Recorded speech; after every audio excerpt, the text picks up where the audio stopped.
একটা রেস্টুরেন্ট খুললেই সাথে সাথে চলবে না। ফুড বিজনেসে লং টার্মে থাকতে হলে ইউ হ্যাভ টু বি 100%।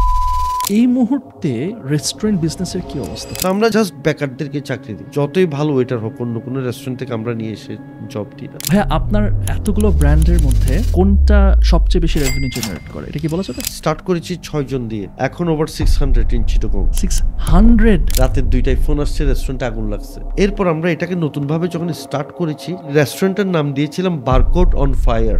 আরে আবার আমি আরেকটা কাজ করি, লাইভ করি প্রচুর। আচ্ছা, লাইভ করার পিছনে রিজন হচ্ছে, ভাইয়া আপনার এতগুলো রেস্টুরেন্টস আছে, আপনার কি কোনো রেস্টুরেন্ট বিজনেস ফেল করছে?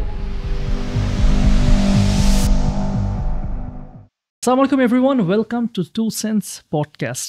আপনাদের মধ্যে অনেকে আছেন যারা রেস্টুরেন্ট বিজনেসের ব্যাপারে জানতে চান, জানতে অনেক আগ্রহী। সো আজকে একজন রেস্টুরেন্ট বিজনেসের লেজেন্ড, একজন টাইকুনকে নিয়ে এসেছি। মঞ্জু ভাই আছেন আমাদের সাথে। মঞ্জু ভাই, আমি আজকে বলবো না যে ভাই আপনি কয়টা রেস্টুরেন্ট ওন করেন, আপনি নিজে একটু বলেন তো ভাই যে আপনি কয়টা রেস্টুরেন্ট ওন করেন, কি কি রেস্টুরেন্টের নামগুলো একটু আমাদের সাথে শেয়ার করবেন প্লিজ। সো বেসিক্যালি আমার 20টার মতো ব্রাঞ্চ আছে, বাট আমরা 6টা ডিফারেন্ট ব্র্যান্ড নিয়ে কাজ করি।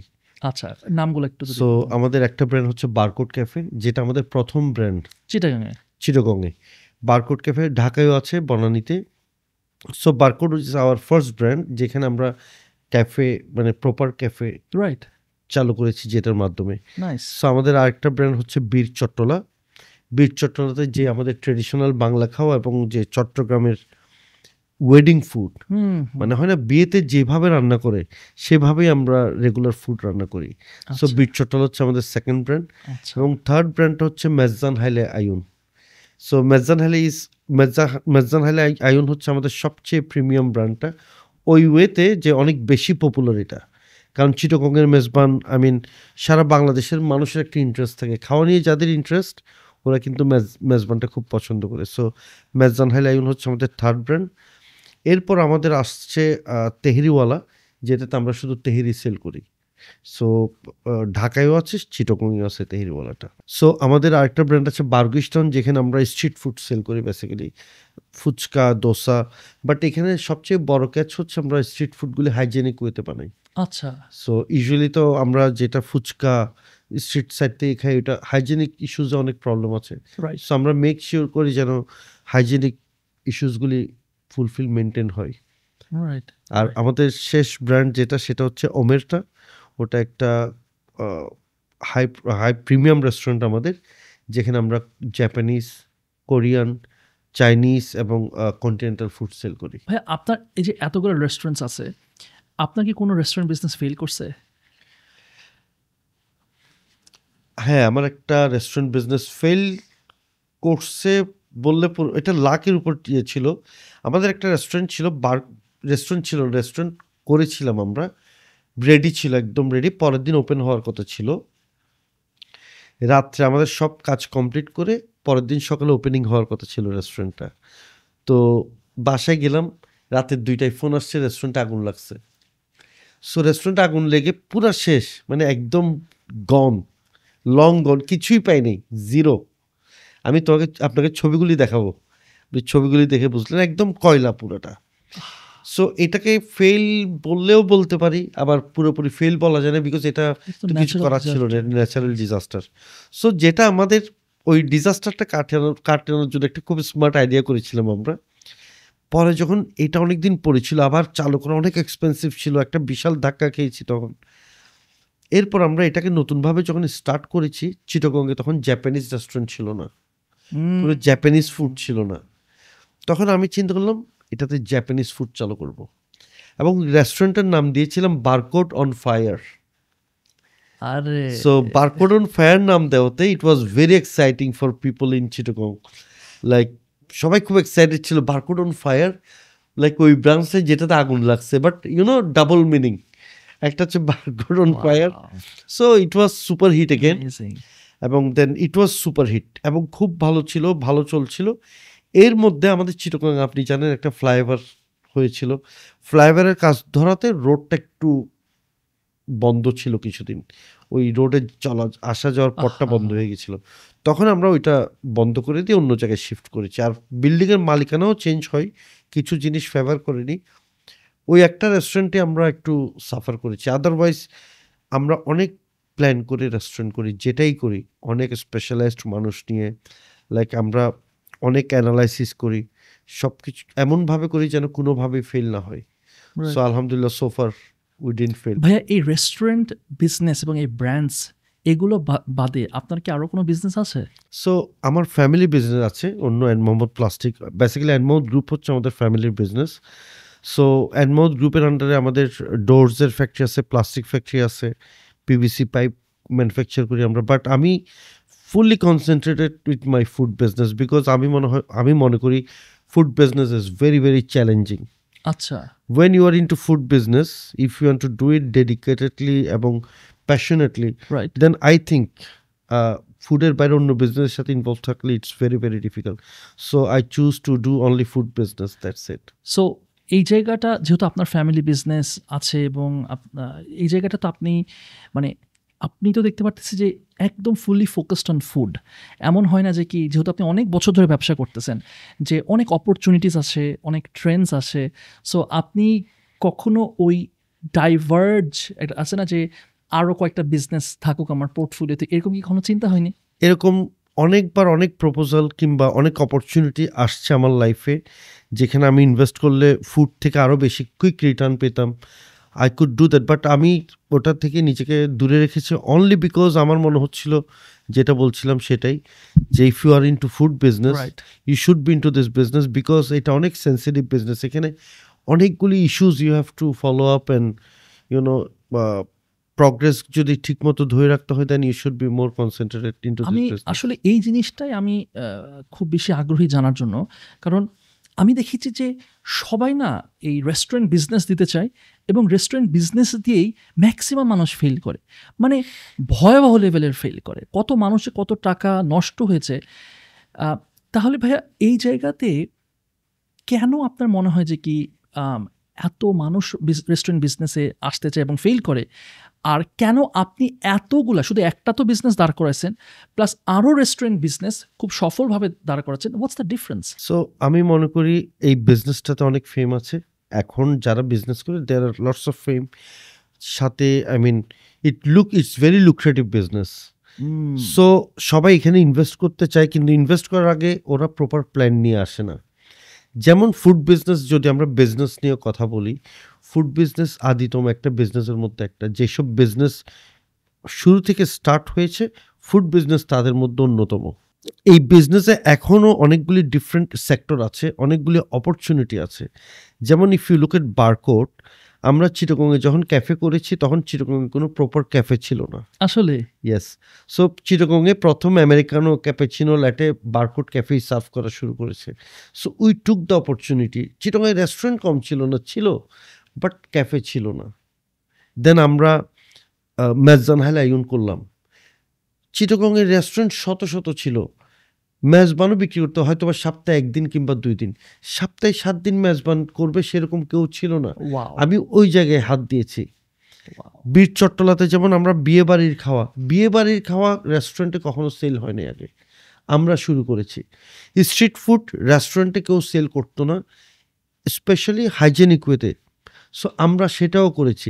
সো প্রত্যেকটা জিনিস আমরা চেয়েছি যে এত আদি বিজনেস, এত পুরানো বিজনেস ফুড, কিন্তু ওইখানেও আমরা ইনোভেশন এবং যে জায়গাগুলিতে গ্যাপ, যেখানে কাজ করার সুযোগ আছে সেগুলিতেই কাজ করেছি।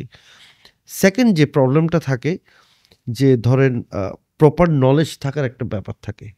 আপনি যখন এই বিজনেস করবেন, you have to know what you are doing. আমি মনে করি যেমন আপনি যদি ডাক্তারি করেন, আপনাকে ডাক্তারি পাস করতে হবে। You have to know how to treat people. যদি আপনি না জেনে ডাক্তারি করেন, একটা মানুষ মারাও যেতে পারে। সেম ফুড বিজনেস আপনি যখন করবেন, you have to know about this business.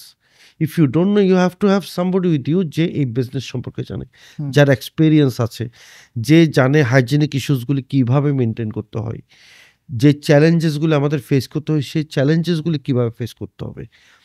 সাথে last but not the least, আমি মনে করি একটা রেস্টুরেন্ট খুললেই সাথে সাথে চলবে না, টাইম দিতে হয়। You have to be passion, I mean আপনাকে ধৈর্য ধরতে হবে, অনেক ধৈর্য ধরে চালাতে হবে, অ্যান্ড ফ্লসগুলি বের করতে হবে।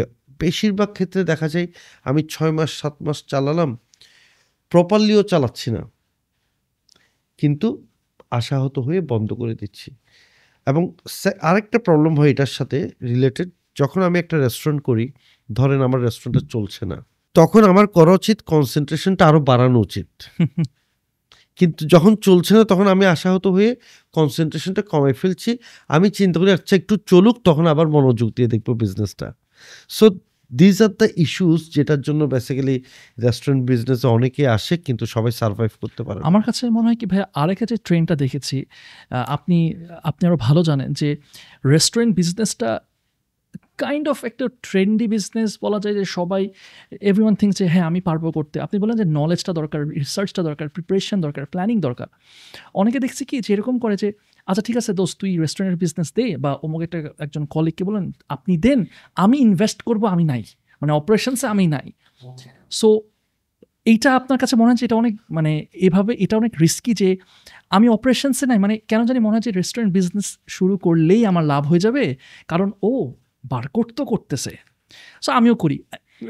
উইথ দ্যাট বিং সেইড, আমরা যে এখানে পেশোয়ার আইনের যে ওনার শাফিন বেগ আসছিল, এবং সেদিন ও একটা স্ট্যাটাস দিয়েছে যে একদম এক্স্যাক্টলি হুবহু কপি করে নাকি পেশোয়ার আইনকে কপি করে এরকম আরও কিছু রেস্টুরেন্টস হচ্ছে। Are you aware of that? Yes, I am aware of that, and আমি শুনেছি, ইনফ্যাক্ট আমি দেখেছি, আই কেম অ্যাক্রস সাম। আমি মনে করি that's where the problem starts. যখন you are copying somebody else, আপনার সার্ভাইভ করার chances are very low, because somebody who is original, he exactly knows what he is doing, and আমি কী করছি তাকে কপি করছি, but I don't know the inside stories. এবং তাছাড়াও আমি মনে করি এইটা একটা খারাপ কালচার হতে পারে। আরও অনেক অপরচুনিটি আছে, আরও অনেক ধরনের খাওয়া আছে, আর আমি ঠিক আছে আমি সেম খাওয়া দিতে পারি, কোনো সমস্যা নেই, কিন্তু আমি নাম মিল রেখে করব, ইন্টেরিয়ার সেম করব, that's not fair I think.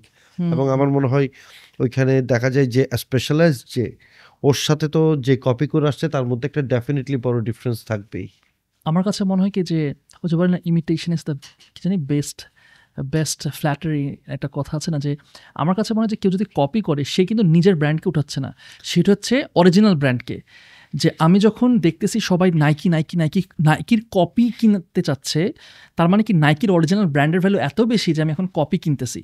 So exactly. আসলে you not promoting yourself, you are promoting that original brand, because এই কথাটা মানুষজন ছড়াবেই যে আরে এটা তো, সাপোজ আমি পেশোয়ারান দিয়ে এক্সাম্পল দিচ্ছি, আর এটা তো পেশোয়ারানের কপি, বলবে না যেটা তোমার নিজস্ব একটা ব্র্যান্ড। এক্স্যাক্টলি। সো ব্যাপারটা আই থিঙ্ক এরকমই ঘটনাটা ঘটে। হ্যাঁ, এটা হয় না, যদি আপনার ব্র্যান্ড কপি না হয় তাহলে আপনার ব্র্যান্ডকে কেউ তো অরিজিনাল আর শব্দটা ইউজ করবেই না। কপি হয়তো ভালো ব্র্যান্ডের এটা হয়, বাট স্টিল আই থিঙ্ক এই জিনিসটা না হলে ওভারঅল ভালো। ভাই আমি একটা জিনিস জানতে চাই, যে আপনি যেহেতু অনেক বছর, মানে আপনি শুরু করেছেন কত সালে রেস্টুরেন্ট? 2013 সালে আমি স্টার্ট করি। তার মানে 10 বছর। তো আপনার কাছে একটু জানতে চাচ্ছে যে কি এই এত বছরের এক্সপিরিয়েন্সে আপনার সবচেয়ে চ্যালেঞ্জিং টাইমস বা কি মোস্ট চ্যালেঞ্জিং আপনি প্রবলেমস ফেস করছেন? সো আমার রেস্টুরেন্ট বিজনেস সম্পর্কে একটা অভিজ্ঞতা ছিল, যেহেতু আমি বিদেশে যখন স্টুডেন্ট ছিলাম আমি রেস্টুরেন্টে কাজ করেছি, খুব কাছে থেকে রেস্টুরেন্ট বিজনেসটা দেখেছি, কিভাবে চলে, অপারেশনস কিভাবে হয়, ইনভেন্টরি কিভাবে মেনটেন করতে হয়, লাইক ওভারঅল জিনিসগুলি খুব ভালো মতোই শিখেছি আমি, Okay. যেহেতু Okay. Around 3-4 years I was into this business. But আমাদের দেশে আসার পর the scenery is totally different, কারণ এখানে অনেক লজিস্টিক জিনিস মেনটেন করতে হয় যেটা বাইরে এক্সিস্টই করে না। যেমন ধরেন you have to have a backup power plan, generator হতে পারে, ইউপিএস, কিছু না কিছু থাকতেই হবে। প্লাস আমাদের দেশে যে সরকার থেকে যেসব পারমিশনগুলি নিতে হয় সেটাও একটু ডিফারেন্ট ধরনের।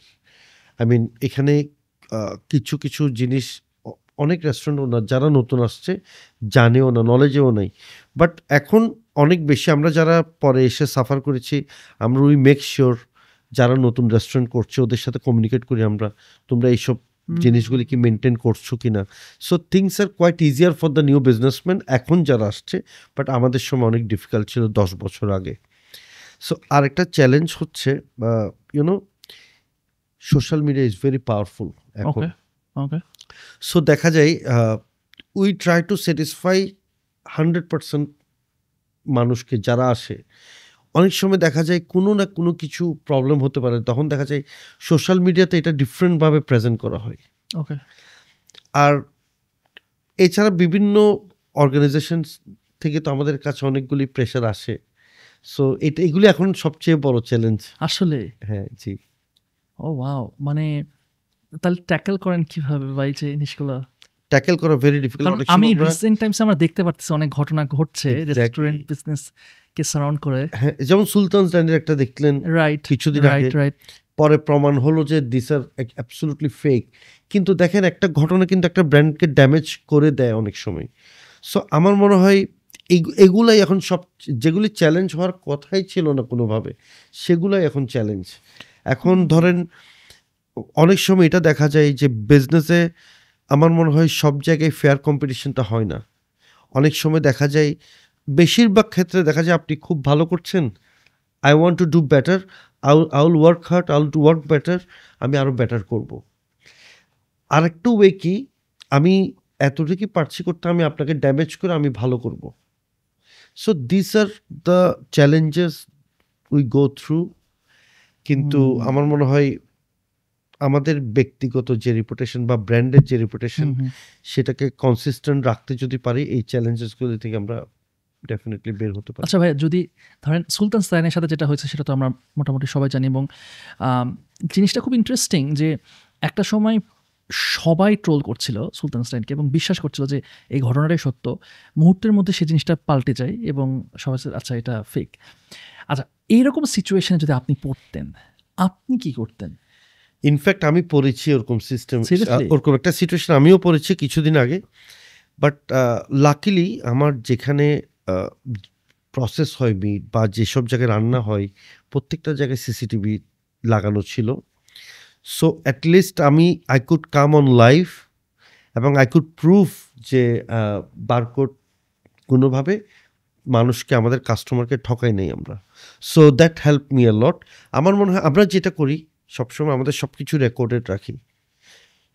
যেমন আমাকে ব্লেম করা হয়েছিল পোড়া তেল আমরা ব্যবহার করি, আচ্ছা, কিন্তু বাংলাদেশের খাদ্য অধিদপ্তর থেকে যাদেরকে আমাদেরকে ইনস্ট্রাকশন দেওয়া হয়েছে যে কোম্পানিকে তেল সাপ্লাই, পোড়া তেল দেওয়ার জন্য, আমরা ওদেরকে দিয়ে যাচ্ছিলাম সবসময়। সো আমাদের পোড়া তেল ব্যবহার করার কোনো সুযোগ নেই, আমরা একটা অর্গানাইজেশনকে দিই, ওরাই আমাদের থেকে তেল নিয়ে যায়, সব রেকর্ডেড। তারপর ধরেন আমাদেরকে বলা হয়েছিল আমরা ভেজাল ঘি ব্যবহার করি, সেটা বানানোর পারমিশন নাই। কিন্তু আপনি যখন নিজের ব্যবহারের জন্য ঘিটা বানাচ্ছেন, ওটার জন্য আপনাকে পারমিশন নিতে হবে না। আপনি যখন বিক্রি করবেন বাজারে, তখন আপনার পারমিশন লাগবে। সো তারপর আমরা পারমিশন নিয়ে নিয়েছি। আর হচ্ছে যেখানে মাংস কাটাকাটি হয় সেখানে আমাদের সিসিটিভি ফুটেজ করা ছিল, আমরা সবগুলি ক্লিয়ারলি দেখিয়েছি, যার ফলে we could overcome the challenge. এবং আসলে একটা কোম্পানিতে যখন ভিজিটররা যায়, কাস্টমাররা যায়, ওরা আসলে কিন্তু জানে যে এই ব্র্যান্ড বা এই কোম্পানি ভালো, ওরা ভেজাল দেয় না, ভেজাল খাওয়াচ্ছে না। সো ওই রিপুটেশনটা আমরা তৈরি করেছি বলে আমরা কিন্তু ওভারকাম করতে পেরেছি অনেক ইজিভাবে। সো এটা তো মনে হয় বেশ রিসেন্টলি কাহিনীগুলো জি, ঘটেছিল, রাইট? মানে দ্যাটস ভেরি স্মার্ট যে আপনি সব কিছু রেকর্ড রাখছেন এবং আপনি আসলে শুরু থেকেই যদি অথেন্টিক থাকা যায় তাহলে তো আর মানে ভয়ের কিছু নাই। আমি সবসময় বলবো, এই বিজনেসে যদি সাস্টেইন করতে হয় লং টার্মে, নট শর্ট টার্ম, লং টার্মে যদি থাকতে হয়, সব ওনারকে 100% অনেস্টলি বিজনেসটা করতে হবে। এটার কোনো বিকল্প নেই। যেটা দিব সেটাই, যেটা বলবো সেটাই দিতে হবে আমাকে। No gimmick should be implied in food business. কারণ ফুড এমন একটা জিনিস, if you are serving wrong food অথবা ভালো খাওয়া যদি আপনি না খাওয়ান, আপনি ডাইরেক্ট মানুষের শরীরের ক্ষতি করছেন। So this is not fair. আমি মনে করি ফুড বিজনেসে লং টার্মে থাকতে হলে you have to be 100% honest. সমস্যাটা কোথায় হয় ভাইয়া? মানে এই যে এই জায়গাটা আমরা যে দেখি যে অনেক আছে না যে একটু ভেজাল টেজাল করে বা একটু দুই নম্বরই করে, সমস্যাটা কোথায়? এটা এবং অনেকে তো পারও পেয়ে যাচ্ছে। তো যার কারণে কিন্তু মানে হয়েছে কি যে কিছু ব্যাড অ্যাপলস আছে, কিছু ব্যাড অ্যাক্টার্স আছে, রাইট? যে যেগুলো করতেছে, তখন কিন্তু আপনাদেরকেও টানতেছে, মানে আপনারাও কিন্তু ক্ষতিগ্রস্ত হচ্ছেন ওদের কারণে পুরো ইন্ডাস্ট্রির গুডউইলটা নষ্ট হচ্ছে। ট্রু। সো যেটা হয়, যেমন ধরেন কাচ্চি বিরিয়ানি, জি জি জি জি জি ওকে, জি ধরেন আমার মেজবান হেলায়ুনের মেজবান, জি জি তারপর ধরেন তেহেরি, এই টাইপের আইটেমগুলি কিন্তু আপনাকে অ্যাট ওয়ান গো আপনি রান্না করে ফেলছেন। Because kacchi it takes long time to be prepared, specially যেটা বিয়ে বাড়ির কাচ্চি, এটা লম্বা সময় লাগে। সো আপনি মেজবান হেলায়ুন, কাচ্চি বিরিয়ানিগুলি সব রান্না করে ফেলছেন, ধরেন আজকের জন্য রান্না করবেন আপনি দুপুরে লাঞ্চের জন্য। সো আপনার রান্নার প্রিপারেশনটা হচ্ছে সকাল 6টা থেকে। গরু জবা করা হয়, আমরা গরু জবা করি 2টার সময় রাত বা 3টার সময়।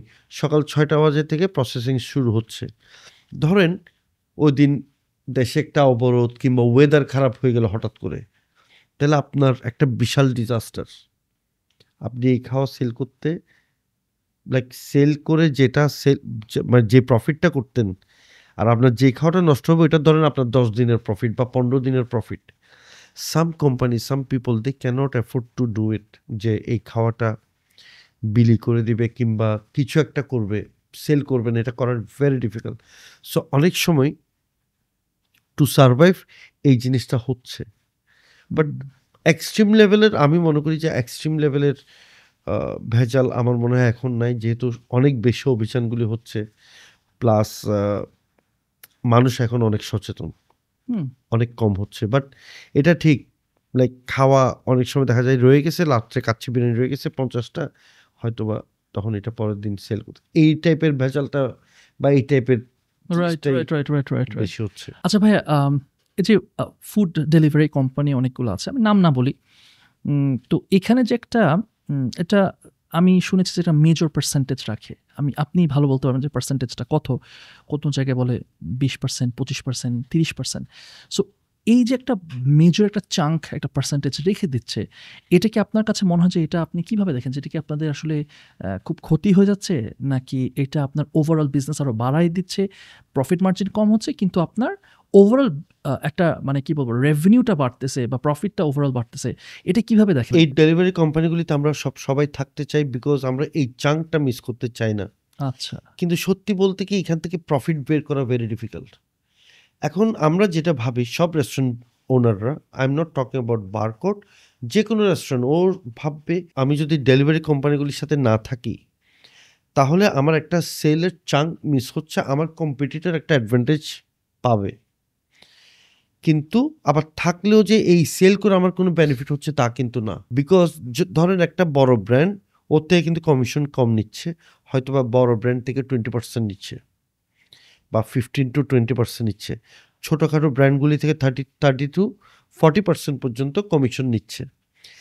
তাহলে আপনি একটু চিন্তা করে দেখেন, 40% যদি আমি কমিশনে দিয়ে দিলাম, আমার প্যাকেজিং কস্ট মিলে আমার প্রফিট কোথায়? তাই তো। So this is very difficult situation, specially ওদের যেসব ডেলিভারি কোম্পানিগুলি আছে ওদের পোর্টফোলিও ইজ ভেরি হেভি। ওরা যেমন ভালো অফার দেয়, ডিসকাউন্ট দেয়, ধরেন আমি 30% ডিসকাউন্ট দিচ্ছি, ওকে, কমিশন দিচ্ছি, ও 15% কাস্টমারের জন্য ছেড়ে দিচ্ছে।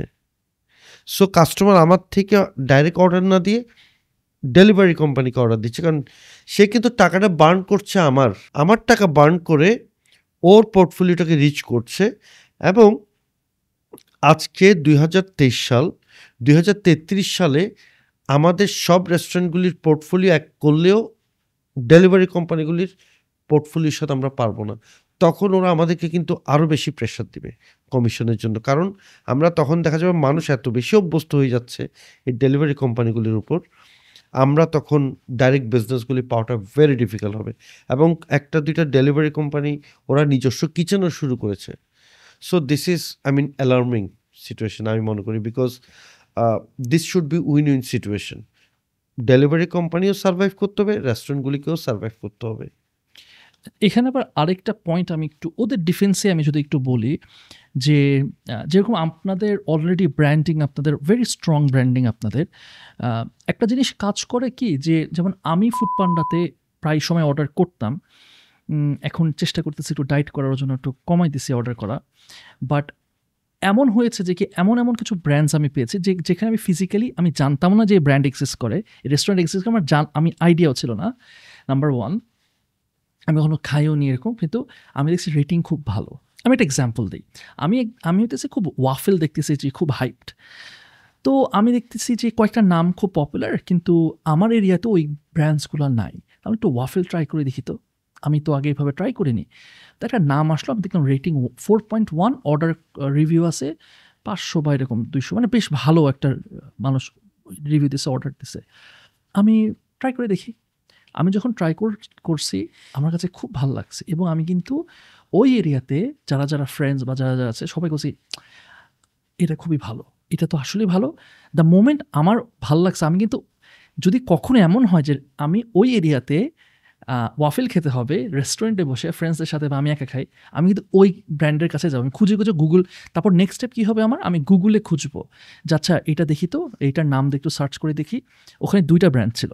আমি একটা মজার স্টোরি বলি, এটা একদম ইউজার এক্সপিরিয়েন্স থেকে আমি বলতেছি, আমি মানে কাস্টমার আর কি।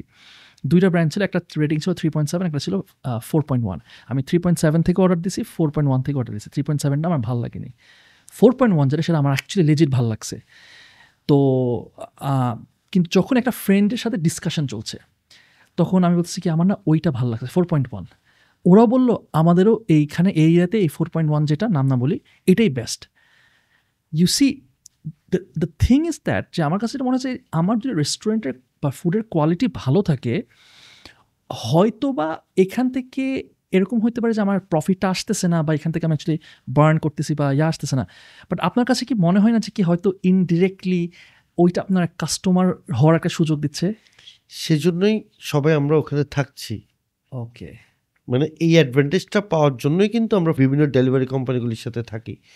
কিন্তু দেখেন আমার মাই পয়েন্ট ইজ, কেন একটা ডেলিভারি কোম্পানি রেস্টুরেন্টের টাকা বার্ন করবে? I think that is not fair. আমি মনে করি লাইক এত বেশি প্রমোশন, এত ডিসকাউন্ট, এটা তো একটা প্রয়োজন। ফুড কিন্তু এখন এই না যে ইটস লাইক অনলি লাইক আমি জাস্ট এন্টারটেনমেন্টের জন্য খাচ্ছি বা ঘোরার জন্য। ইটস লাইক ইটস ইম্পর্টেন্ট নাও। বাসায় মেহমান আসছে, আমি খাওয়া অর্ডার করছি, যারা করার ওরা কিন্তু করবে। কিন্তু দেখেন এই যে আমার থেকে 30% নিল, 15% বার্ন করলো, এই জিনিসটাই আমার মনে হয় লং রানে গিয়ে রেস্টুরেন্ট বিজনেসম্যানদের জন্য একটা প্রেশার হয়ে যাবে। এমন কি হইতে পারে না ভাইয়া যে কি ওই যে কিছু আমি বলি, যেমন উবার যখন ফার্স্টে আসছিল তখন কিন্তু অনেক ডিসকাউন্ট দিত, এখন কিন্তু উবারে কোনো ডিসকাউন্ট দেয় না। এমন কি হইতে পারে আপনার কাছে মনে হয় যে হয়তো বা লেটার অন যখন ইউজার বা কাস্টমার ওইটাতে হ্যাবিচুয়েটেড হয়ে যাবে, হয়তো বা পরে ডিসকাউন্ট দিবে না? হ্যাঁ, বাই দ্য টাইম রেস্টুরেন্টের সাথে কাস্টমারের কানেক্টিভিটিটাই তো অনেক কমে যাবে। People will be more depending on the food delivery, food apps আর কি, ওই যে food delivery apps. I see. So এই জায়গাতে হোয়াট ইউ থিঙ্ক যে উইন উইন সিচুয়েশনটা কি হইতে পারে? আমার কাছে উইন উইন সিচুয়েশন, যে কমিশনটা নিচ্ছে এখন হ্যাঁ, ফুড ডেলিভারি কোম্পানিগুলি, সেটা আরো কমানো উচিত। কত হলে ভালো হয়? 15। ওকে, 15 হলে 15 is perfect. fair for everybody. Right. That's interesting. এমন আচ্ছা, এরকম আমি জাস্ট একটু জানতে চাচ্ছি ফ্রম বিজনেস পার্সপেক্টিভ, যে এরকম হলে কি বেটার হয় যে লেটস সে আপনাদের নিজস্ব ডেলিভারি আছে আর কি, সার্ভিস আছে, যে ধরেন আপনার বারকোডের থেকে আপনারাই বাসায় হোম ডেলিভারি করছেন, এরকম কি আপনারা, এটা কি একটা অল্টারনেটিভ সলিউশন হতে পারে? এটা আছে আমাদের, বাট যেটা হয় মানুষ ইউজুয়ালি ফুড ডেলিভারি কোম্পানিগুলির অ্যাপস ইউজ করে বিকজ এখানে অনেকগুলো অপশন আছে। কয়েকটা রেস্টুরেন্ট রাইট, চেক করে অর্ডার দিতে পারছে, that is a big advantage. But আচ্ছা। এখন সবগুলি রেস্টুরেন্ট ট্রাই করছে to have their own apps and own delivery team. ভাই আপনার এটা try যেহেতু করছে। এতগুলো বিজনেসেস আছে, আপনি কি সেই ইকোসিস্টেমটা তৈরি করতে পারেন না আপনার বিজনেসের জন্য? আমি এটা নিয়ে কাজ করেছি অলরেডি, আমাদের একটা অ্যাপস আছেও, আচ্ছা, বিআরজি ফুড ডেলিভারি এই নামে একটা অ্যাপস আমরা করেছি অ্যাপল এবং জন্য। অ্যান্ড্রয়েডের জন্য।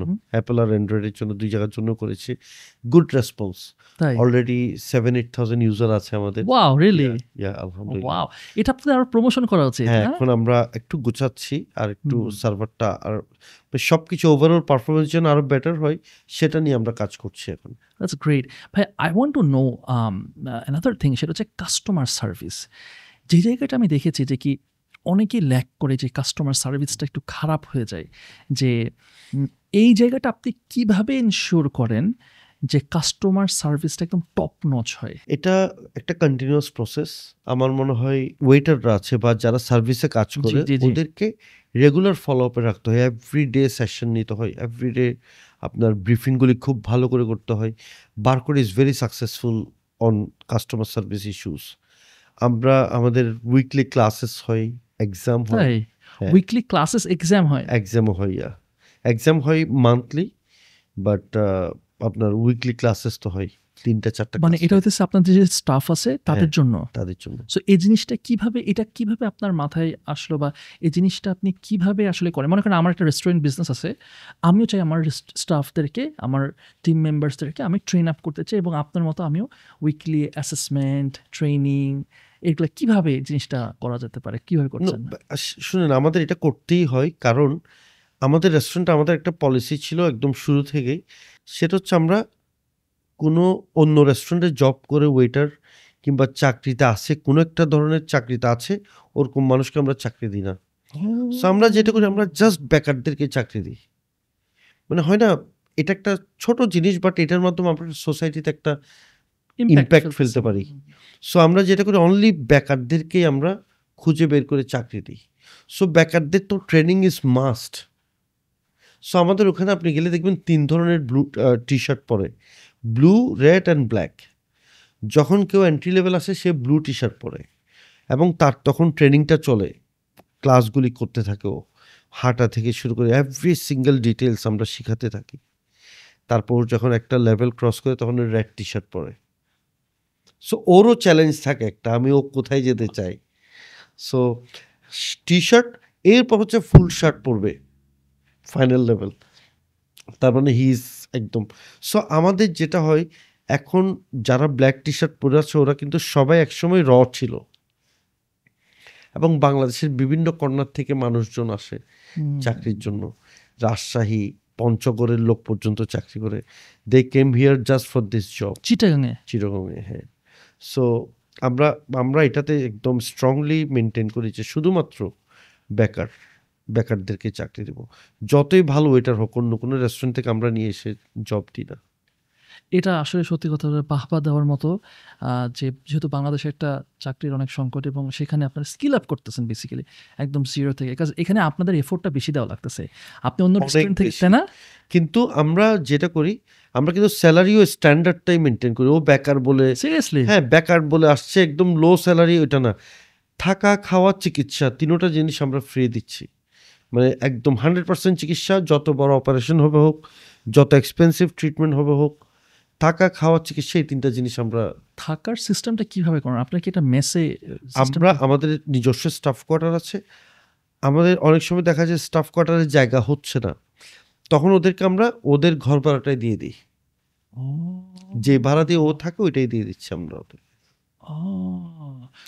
ওকে, সো একটা স্টাফ কোয়ার্টার বলতে কি এটা কি আপনারা ওই যে একটা বাসা ভাড়া করে এভাবে করে করেন? হ্যাঁ, জি। আমাদের নিজস্ব কিছু জায়গাতেও রেখেছি, আবার কিছু আছে আপনার ভাড়া করে। Right, right, right, right. Because আপনার তো স্টাফ অনেকজন, হ্যাঁ। সো ওটা তো করা লাগবেই। ও সো অনেকজন মানে আমি একটু বলি কয়জন, আমরা স্টার্ট করেছি 6 জন দিয়ে, আচ্ছা, আচ্ছা। এখন over 600 in Chittagong. 600? Yeah. That's crazy Manju ভাই। সবাই একটা কমেন্ট সেকশনে করে তালি দিবেন। থ্যাংক ইউ, মাশাআল্লাহ, থ্যাংক ইউ। মাশাআল্লাহ। ভাইয়া, আপনার এতগুলো ব্র্যান্ডের মধ্যে কোনটা সবচেয়ে বেশি রেভিনিউ জেনারেট করে? এটা কি বলা যাবে? রেভিনিউ জেনারেট করে আমাদের বারকোড ফুড জাংশন। যেহেতু বারকোড ফুড জাংশন যেখানে, ওইখানে ওই জায়গাটা আমাদের নিজেদের জায়গা, ওইখানে রেন্ট নাই, ওইটা একটা সবচেয়ে বড় অ্যাডভান্টেজ। আর যেমন অন্য ব্র্যান্ডগুলি আসলে কন্টিনেন্টাল ফুডের রেভিনিউটা বেটার, যেমন মেজান হেল আইউন, বিগ চ্যালেঞ্জ। অনেক সময় দেখা যায় আজকে ফ্রাইডে অনেক সেল করার কথা, আমরা বানিয়েছি অনেক বেশি, বাই চান্স রয়ে গেল, ইন নো ওয়ে আমরা রান্না করা মাংস পরের দিন বিক্রি করবো, বিকজ আমার মেজান হেল আইউনে বিট চট্টলায় কোনো ফ্রিজ রাখি নেই, কোনো ফ্রিজের সিস্টেমই নেই কি আমাদের। বলেন? না, নো ডিপ ফ্রিজ, রাখার কোনো সুযোগ নেই, রাখার কোনো সিস্টেম করাই নাই আমাদের। মানে আমরা আমাদের কিচেন ডিম যদি চাই রাখবে, there is no option. So আমার ওইসব জায়গায় আমাদেরকে অনেক সময় চ্যালেঞ্জ হয় প্রফিট বের করে নিয়ে আসা। কিন্তু কন্টিনেন্টাল ফুড একটা অ্যাডভান্টেজ, আমার যতটুকুর অর্ডার আসছে ততটুকু আমি বানাচ্ছি। সো কন্টিনেন্টাল রেস্টুরেন্টগুলিতে আমাদের ওয়েস্টেজ কম। সো আমাদের বারকোড ক্যাফেটা আমার মনে হয় বেটার রেভিনিউ জেনারেট করে, প্লাস আমাদের যে ফুড জাংশনে যেই কিচেনটা আছে বারকোড ক্যাফের, ওইটাও আমাদেরকে ভালো রেভিনিউ ভাই দিচ্ছে। একটু অডিয়েন্সের জন্য বলবেন কন্টিনেন্টাল ফুড বলতে কি বোঝায়? আমরা যেমন ধরেন ইটালিয়ান ফুডগুলি আছে, pizza, pizza, pasta, pasta. Set মিলসগুলি, গ্রিল চিকেন, ইভেন চিকেনের স্টেকগুলি বলেন, ফ্রিজে থাকে, ফ্রিজ থেকে বের করে আপনি অর্ডার আসার সাথে সাথে তারপর আপনি প্রিপেয়ার করছেন। Alright. Grill chicken, chilli chicken, set meal, বিভিন্ন ধরনের এই আইটেমগুলি হচ্ছে কন্টিনেন্টাল আইটেম। বুঝতে পারছি। ভাইয়া একটা জিনিস আপনি বলতেছিলেন যে আপনি সবকিছু না আর্লি করছেন, মানে ধরেন ফর এক্সাম্পল যে কফির কথাটা বলছিলেন যে একটা সময় কফি সেল করতো না, মানে যেটা হইতেছে আমরা বুঝি যে ক্যাপুচিনো, আমেরিকানো, ওগুলোর কথা বোঝাচ্ছেন তাই না? রাইট, সো তখন আপনারা ফার্স্টে ইন্ট্রোডিউস করছেন, তারপরে কাচ্চি বিরিয়ানি। জি। কাচ্চি বিরিয়ানি তো এখন Sultan's Dine, they are very popular, but I think আপনারা প্রথমে কাচ্চি বিরিয়ানিটা নিয়ে হ্যাঁ। আসছেন কাচ্চি চিটাগংয়ে চিটাগাংয়ে। আমরা ফার্স্ট করেছি। যে বিয়ে বাড়িতে যে কাচ্চিটা হয়, কাচ্চি যে ব্র্যান্ডিং করে একটা বিয়ে বাড়ির কাচ্চি, যে দমে যেটা রান্না হয়, অনেকেই কাচ্চি একটা, অনেকে আছে জাস্ট পোলাওতে মাটন কোরমা দিয়ে ওটাকে কাচ্চি বলে, that's not kacchi, right? Kacchi যেটা প্রপার ওয়েতে কাচ্চি হয়, সেটা চিরকমে আমরা ফার্স্ট স্টার্ট করেছি। সো আপনি মানে মাশাল্লাহ, আপনি মানে একটা দেখতেছেন যে আনট্যাপড মার্কেট, কেউ নাই, আমি ওখানে এন্টার করি। এখানে তো অনেক রিস্ক ইনভলভ থাকে যে it might not work. So how did you get the courage? Courage মানে আমার কনফিডেন্স ছিল, যেহেতু আমি মানুষকে ঠকাচ্ছি না, Right. আমার ইনগ্রিডিয়েন্টস ভালো, আমি সব কিছু টপ নচ ব্যবহার করি। ইনফ্যাক্ট আমাদের যারা সিনিয়র অফিসাররা আসে কাজ করে, ওরা বলে যে স্যার আমরা যে রেস্টুরেন্টে যে ইনগ্রিডিয়েন্টস ব্যবহার করি, সেগুলো অনেক বাসাতেও ব্যবহার করা হয় না। আমরা সব কিছু প্রিমিয়াম ইউজ করি, লাইক তেলের মধ্যে মাস্টার্ড অয়েল বলেন, প্রত্যেকটা জায়গায় মশলাগুলো আমরা অনেক ডিটেইলে আমরা সোর্স করি, লাইক একদম বাগান থেকে সোর্স করতে হলে ওটা ওখান থেকে সোর্স করি। যেমন মেজবানের যে মশলাগুলি ভেরি ভেরি ইম্পর্টেন্ট। সার্টেন এরিয়ার মশলা যদি না হয়, স্পেশালি মরিচটা সার্টেন এরিয়ার যদি না হয়, তাহলে হবে না। এবং আমরা সেম সোর্স থেকে নিই, সো দ্যাট কনসিস্টেন্টলি আমরা একই টেস্ট মানুষকে দিতে পারি। ইন্টারেস্টিং। আর ভাইয়া আপনি অ্যাট দিস মোমেন্ট আপনাদের 20টা ব্রাঞ্চ আছে, রাইট? সবগুলো যদি আমি রেস্টুরেন্ট ধরে বলি, একটা মানুষ তো আর 20টা না, মঞ্জু ভাই একটাই। এই এক মঞ্জু ভাই এই চিটাগাং আপনাদের একটা শারজাতে আছে, জি, শারজাতে একটা আছে, ওটা মেজবান এবং বিট চট্টলা, দুইটার কম্বিনেশন। আচ্ছা আচ্ছা। সো একটা মানুষ এতগুলা ব্রাঞ্চ কিভাবে দেখাশোনা করতেছে? সো আমি শুরু থেকে লিডারশিপ নিয়ে অনেক কাজ করেছিলাম, এবং ইনফ্যাক্ট তখন থেকে আমরা লিডার তৈরি করতে চেষ্টা করছিলাম, যেটাতে আমরা সাকসেসফুল হয়েছি। এবং আমাদের টিম মেম্বাররা এত ডেডিকেটেড, এবং আমাদের সিস্টেমটা খুব সুন্দর করে দাঁড় করিয়েছি। আপনাকে বলেছিলাম আমি, যেহেতু আমি রেস্টুরেন্টে জব করেছি আগে, এই যে অটোমেশনটা আমি তখন শিখেছিলাম। Seriously? That is the biggest advantage for me. একটু বললেন না যে ভাই কিভাবে অটোমেশনটা করছিলেন? হয় না যে প্রকিউরমেন্ট যে সিস্টেমটা আছে, তারপর ইনভেন্টরি সিস্টেম, এই দুইটা সবচেয়ে sensitive, yes, very very sensitive. Yes. এই দুইটা যেটা কিভাবে মেনটেন হবে, এটা একটা ফরম্যাট দাঁড় করিয়েছি আমরা। সেই ফরম্যাট থেকে বের হলে কিন্তু আলটিমেটলি এটা চলে আসবে, রিপোর্টে চলে আসবে। ওই ফরম্যাটগুলো আছে। তারপর ওয়েস্টেজ, ফুডের ওয়েস্ট হলে কি হবে, কি করবে, কিভাবে রিপোর্ট করবে, এই জিনিসগুলি সিস্টেম করা আছে সব কিছু। ছোট ছোট ডিটেলগুলি যদি আমরা, যে কেউ করতে পারে, তার জন্য ইট ইজ পসিবল। সো এই জিনিসটা কি আপনি নিজে বের করছেন নাকি আপনি কোথা থেকে শিখেছেন? না, আমি শিখেছি, যেহেতু আমি একসময় I was working in restaurant, so যখন জব করেছি তখনই শিখেছিলাম। এখন ধরেন আজকে একজন কেউ দেখতেছে বা কেউ ইচ্ছা করতেছে আমি একদিন রেস্টুরেন্ট বিজনেস দিব, এখন মঞ্জু ভাই এরকম কি কোনো রিসোর্সেস আছে যেখান থেকে দেখলে শিখতে পারবে? আমার মনে হয় অনেকে যারা এই বিজনেস না বুঝে ইনভেস্ট করছে, ওদের উচিত যখন ডিফিকাল্ট টাইমগুলি আসে তখনও লেগে থাকা, এবং যেই সব জায়গায় প্রবলেম হচ্ছে সেটা নিয়ে শিখা, মাস্টার করা। সো আর আমরা যেভাবে পুরানো কোম্পানিগুলো আমরা বেকারদেরকে জব দিতে পারছি, ওনারা এটা পারবে না। It's not possible, because specialized মানুষ লাগবে, otherwise it is not possible. Interesting. So তাহলে এখন যেরকম মানে এই যে অটোমেশনের যে ব্যাপার আমার কাছে খুব ইন্টারেস্টিং লাগছে, বিকজ আমিও খুব চেষ্টা করি আমার বিজনেসে অটোমেশন, স্পেশালি এখন এআই যেহেতু চলে আসছে, আর যখন বিজনেসটা ছোট থাকে তখন এই জিনিসগুলো ইমপ্লিমেন্ট করা খুব ইজিয়ার। এক্স্যাক্টলি, তাই না? আমি সেটাই করেছি। আমার বিজনেস যখন ছোট ছিল, 8 জনের বিজনেস বা Right, 6 জন 8 right. জন কাজ করছে, আমি তখন থেকেই কিন্তু, বিকজ একটা ছোট্ট রেস্টুরেন্ট এত এত সিস্টেমের দরকার কি, আমার লোকজনও মনে করতো। তখন তো ওদেরকে বলতাম, no, this is not about today, it's about tomorrow, day after Correct. Tomorrow, Ah. Upcoming years. আমাকে এই ছোট বাচ্চাটাকেই টেক কেয়ার করতে হবে, সো দ্যাট ও বড় হলেও he is in the system. Right. So that is what help us. আমি শুরু থেকে অনেক সিরিয়াস ছিলাম, যখন ছোট তখনই আমি সিস্টেমটা এমনভাবে বুচারি সেকশন প্রফেশনালি করা, যেখান থেকে প্রোডাক্টসটা বের হবে, মাংস সব কিছু, এই প্রফেশনালিজমগুলি ইম্পর্টেন্ট ছিল। তখন ছোট থাকা অবস্থায় যদি আমি সব কিচেনে রাখতাম, তাহলে এটা গ্রো করলে আর মেনটেন করা যেত না। আমি যেরকম ভাই, আমার একটা কোম্পানি আছে ইম্প্যাক্ট একাডেমি, আমরা বেসিক্যালি স্কিলস ডেভেলপমেন্ট নিয়ে কাজ করি। আমাদের বিভিন্ন বুট ক্যাম্প থাকে, যেমন কন্টেন্ট ক্রিয়েশন বুট ক্যাম্প আমাদের একটা হয়ে গেছে, সামনে একটা আসবে। এখন যদি কেউ দেখে, অলরেডি প্রবাবলি এখন এনরোল করার সময় নাই, বাট আমাদের সামনে অনেক কিছু কোর্সেস আসতেছে যেগুলো মানে যেটা কিনা ফিউচার রেডি আর কি, ফিউচার প্রুফ, মানে 5 বছর 10 বছরে যেন তারা রেডি হতে পারে। বিকজ আমার ইচ্ছা যে কি আমাদের দেশের যে ইউথ আছে তারা যেন বাংলাদেশে বসে অনেক ভালো কিছু করতে পারে, ঢাকায় আসা লাগবে না, ও গ্রামে থাকুক, গ্রাম থেকেই ভালো কিছু করুক। All you need is internet and some বুদ্ধি, ক্রিটিক্যাল স্কিলস অ্যান্ড সাম বুদ্ধি। এখন হয়েছে কি, আমি বিভিন্ন কোম্পানির সাথে কনসাল্টিং করি বা কাজ করার সুযোগ হয়। আমি আমার কোম্পানিতে ইম্প্যাক্ট একাডেমিতে একদম ডে ওয়ানে বলছি, I don't care what you do, automation and AI এটা যেমনি হোক তোমাকে ঢুকাইতে হবে। বিকজ এখন তোমরা যদি এটা তোমাদের রক্তের মধ্যে ঢুকাই ফেলতে পারো, পরে it will be very easier. কারণ তোমাদের পরে আরও 5 জন 10 জন এভাবে আস্তে আস্তে অনেক বাড়বে। সো তখন ওই যে সিস্টেমটা যদি ক্রিয়েট করে ফেলতে পারি এখনই, তখন কিন্তু পরে ইজিয়ার হয়ে যাবে। কারণ আমি অনেক কোম্পানির সাথে দেখছি কাজ করে, বিলিভ মি, কেউ কিন্তু ওই মাইক্রোসফট এক্সেলের বাইরে বের হইতে পারে না। ট্রু। মাইক্রোসফট এক্সেলের বাইরে বের হওয়াটা খুবই চ্যালেঞ্জিং হয়ে যায়, and that's a power of starting small. অনেকে মনে করে কি জানেন, আমি আজকে ছোট, আজকে তো মঞ্জু ভাইয়ের মতো আমি তো আজকে এত বড় না, আমাকে দেওয়া হবে না। ভাই, স্টার্টিং স্মলের সাথে একটা পাওয়ার আছে। অফকোর্স, যে যখন আমি স্টার্ট করতেছি তখন কিন্তু I get to be creative, কারণ লার্জ যখন হয়ে গেছেন তখন তো ইনফ্রাস্ট্রাকচারটা ওই রকম বিশাল বড় হেডেক, পুরোপুরি চেঞ্জ করা খুব ডিফিকাল্ট।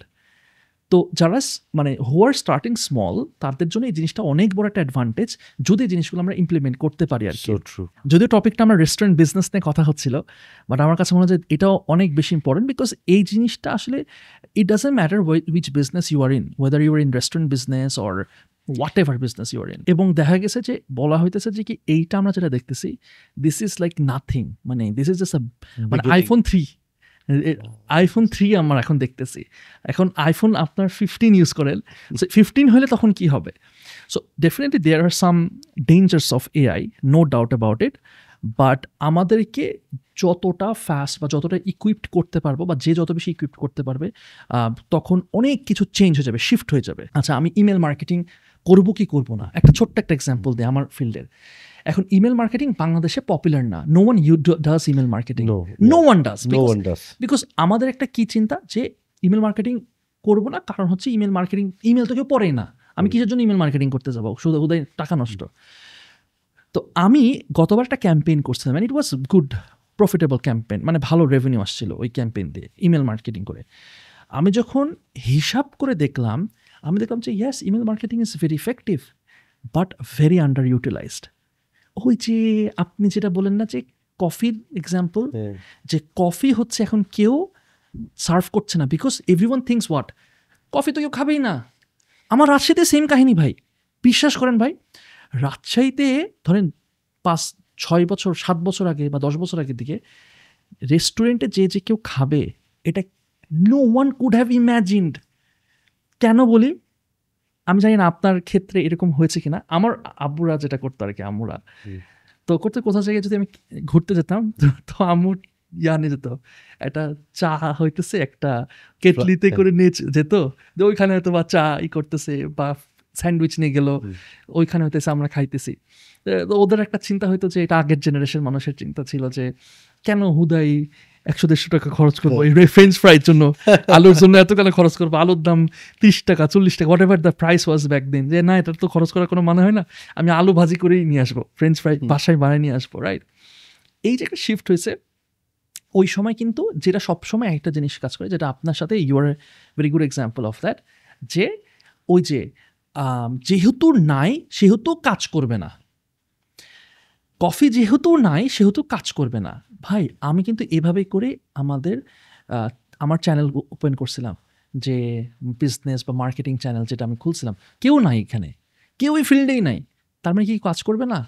I was like, না, মেবি করবে, I'm passionate about it, let me do it, and it just blew up. Same with podcast. টিকটকের যুগে পডকাস্ট কেমনে টিকে ভাই, আপনি একটু হিসাব বুঝান। টিকটকের যুগে যেখানে 10 সেকেন্ডস 20 সেকেন্ডস 30 সেকেন্ডস, সেখানে পডকাস্ট 2 ঘন্টা 1.5 ঘন্টা কে শুনবে? অ্যান্ড এভরিওয়ান ওয়াজ লাইক, না ইট won't work, don't invest in এত স্টুডিও করবা, হ্যান দরকার না, এটা time waste, but it blew up. So that's the thing, এবং দ্যাটস দ্য ইন্টারেস্টিং পার্ট, যে ওই যে আনচার্টেড টেরিটরি, যে কিছু কিছু জায়গা আছে যে no one is looking at, but that just blows up. So very interesting conversation আর কি। সো এখন ভাইয়া আপনি বলতেছেন যে তাহলে এখন মোটামুটি আপনি সবকিছু অটোমেশন করে ফেলছেন? হ্যাঁ, সবকিছু অটোমেশন করে ফেলছেন। অটোমেশন ইন এ ওয়ে, যেটা ম্যানুয়ালি অটোমেশন কিভাবে বলি, এই মানুষগুলিকে আমি অটোমেটেড করে ফেলছি, যে মানুষগুলি কাজ করবে, ট্রেন্ড কার কাজ কি, কোন মানুষ কোন পোস্টের মানুষ কি কি করবে, ওর জব ডেসক্রিপশন ও ফলো আপ প্রপারলি করবে, ওর পরের স্টেজে গিয়ে যে করবে সেও তার জব ডেসক্রিপশনটা প্রপারলি ফলো আপ করবে। This is very important. আমাদের এখানে তো আসলে যেহেতু ফুড, আপনার এখানে বেসিক জায়গা হচ্ছে ফুডের, ফার্স্টে আপনাকে দেখে বুঝতে হবে this is perfectly okay, hit ঠিক আছে কিনা, প্রত্যেকটা জিনিস কাঁচা বাজার থেকে শুরু করে খাওয়াটা যে সার্ভ হবে টেবিলে, প্রত্যেকটা স্টেপ ভেরি ভেরি ইম্পর্ট্যান্ট। একটা স্টেপও মিস করা যাবে না, কারণ একটা স্টেপ মিস করে ছোট একটা প্রবলেম না, অনেক বড় প্রবলেম হতে পারে।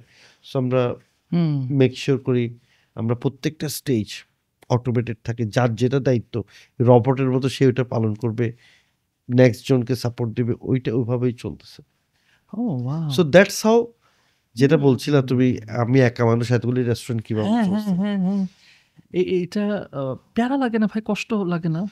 কষ্ট হয় না? এক সময় যখন কোম্পানি ছোট ছিল তখন ইট ওয়াজ ভেরি ইজি, এবং আসলে তো as I was talking about this business, this is a very lucrative business, this business has fame, অনেক কিছু আছে, কিন্তু sometime it is really a pressure, অনেক প্রেশার।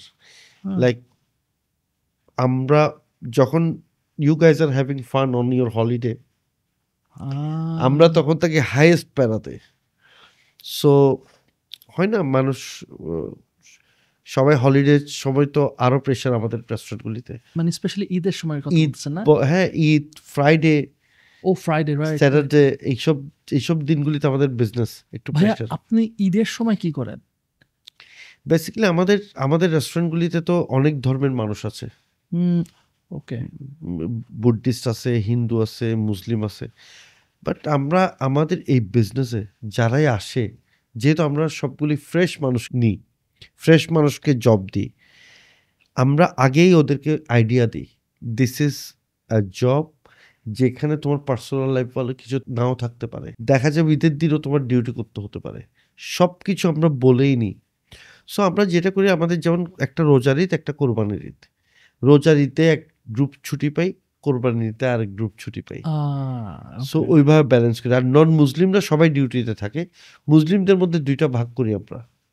সো ওই টাইমটা আমরা কিছু ব্রাঞ্চ বন্ধ থাকে, সো কিছু বেশিরভাগ ব্রাঞ্চ খোলা রেখে আমরা অ্যাকোমোডেট করে নিই। এই মুহূর্তে রেস্টুরেন্ট বিজনেসের কি অবস্থা ভাইয়া? এই মুহূর্তে খুবই খুবই খারাপ অবস্থা আসলে। Yes, because first of all আমাদের বিজনেস এখনকার সিচুয়েশন, হ্যাঁ, যে দামে বিক্রি করলে আমরা সার্ভাইভ করতে পারবো, ওই দামে যদি আমরা বিক্রি করি এখন কাস্টমার আসতে পারবে না, আসবে না। আর যে দামে বিক্রি করলে কাস্টমার আসবে ওই দামে বিক্রি করলে আমরা সার্ভাইভ করাটা ডিফিকাল্ট হয়ে গেছে এখন। So this is the scenario right now. আর কাঁচামালের দাম আনপ্রেডিক্টেবল। আই মিন টমেটো, পেঁয়াজ, মরিচ, বেসিক জিনিস এগুলি রেস্টুরেন্টে লাগতেছে। এই জিনিসগুলির দাম মাঝে মাঝে ধরাছোঁয়ার বাইরে, আবার মাঝে মাঝে রিজনেবল। তো আমরা যখন ধরাছোঁয়ার বাইরে যাই ওই লসটা আমরা কিভাবে কাভার করব? মাংস, মাছ সবগুলির তো দাম এখন বাড়তি। আশা করছি এটা টেম্পোরারি প্রবলেম, বাট এই প্রবলেমটা যদি লম্বা আবার আমরা রেস্টুরেন্ট ওনাররা এটাও চাই না যে জিনিসের দাম বাড়ছে সাথে সাথে দামটা বাড়াই দিব। আমরা একটু ধৈর্য ধরে দেখতে চাই যে প্রাইসটা কমছে কিনা, বাজারের মূল্য কি স্বাভাবিক হচ্ছে কিনা। অনেকগুলো আইটেম তো দাম কমেছে আবার, সো আবার বেড়ে যায়। So this is the situation now, and অনেক ইনগ্রিডিয়েন্টস পাওয়া যাচ্ছে না মার্কেটে। So overall this is very bad time for situation. এমনিতে এটাকে কিভাবে আপনারা মানে আপনাদের এমনি কি মার্কেটের যে ডিমান্ড মানে কাস্টমার এন্ড থেকে এটা কি কমে গেছে?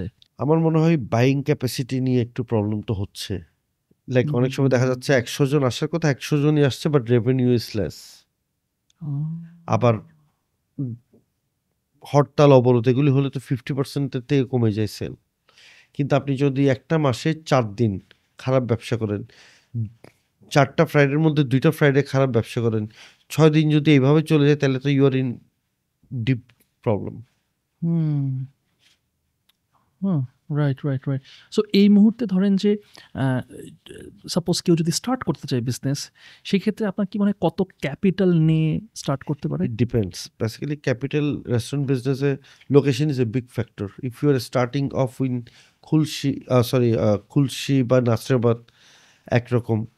If I talk about Dhaka, Gulshan, Banani, Baridhara বা এই জোনগুলিতে একরকম, ধানমন্ডিতে একরকম, খিলগাঁওতে একরকম, বেলি রোড একরকম, এক এক জায়গায় তো এক এক রকম খরচ। রাইট তো ওইভাবে পার্টিকুলার কোনো অ্যামাউন্ট বলা যায় না দোকানের সাইজ, কারণ এই বিজনেস আপনার 10 লাখ টাকা দিয়ে একটা ছোটোখাটো কিছু দাঁড় করানো সম্ভব, বা 20 লাখ টাকা দিয়ে, আবার 2 কোটি টাকাও এনাফ না অনেক সময়। So it depends what type of project you R dealing. ভাই রেস্টুরেন্ট বিজনেসের ব্যাপারে অনেক হইলো মঞ্জু ভাই, আপনি তো চিটাগাংয়ের ডন, ইউ ওন চিটাগাং। তো চিটাগাংয়ের মানুষ আমি দেখেছি যে কি তারা একটু অন্যরকম হয়। আমি একবার গেছিলাম একটা ফ্রেন্ডের বাসায়, এমন খাওয়াইছে বুঝছেন ভাই, মানে ওই দিনই মনে করেন যে মানে খুবই তারা অমায়িক। এই ব্যাপারটা কি সব চিটাগাং মানুষের জন্য অ্যাপ্লিকেবল? সবাই কি আপনার এরকম? সবাই এরকম। আসলে চিটাগংকে বলা হয় the city of hospitality. So চিটাগংয়ে কিন্তু আপনি মিডল ক্লাস ফ্যামিলির একটা কারো বাসায় যদি যান, will be very surprise to see table ভর্তি খাওয়া দিবে আপনাকে, সব এক্সপেন্সিভ আইটেমস যা পারছে সব লোডেড করে দিবে। So this is the beauty of Chittagong. Chittagong আমি বলবো শুধু চিটাগনিয়ান না, চিটাগংয়ে যারা থাকে তারাও কিন্তু এই জিনিসটা, এই কালচারটাতে ঢুকে যায়।